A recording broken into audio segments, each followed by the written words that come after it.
Ay, sister, pasensya na po kayo. Nalita ko. Okay lang, Iha. Maraming salamat sa kaibigan mo. Kaibigan ho? Sino ho? Ayun. Bigyan mo to sa kanila.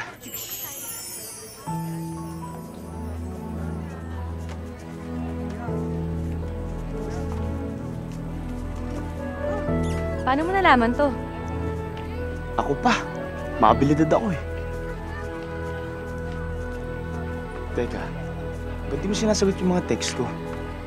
Akala ko tuloy kung ano nangyari sa'yo. Pasensya ka na ha. Busy lang talaga ako. Nakakapagod din, ano? Oo nga eh, nakakaya nga sa'yo eh. Ba't ka pa nahiya sa akin? Ang saya ko ngayon ko lang ginawa to. Asus! Sinungaling ka. Oo. Kailan yung susunod? Sunod namin? Sa summer. Summer? Mm. Sama ulit ako ah. Ikaw bahala.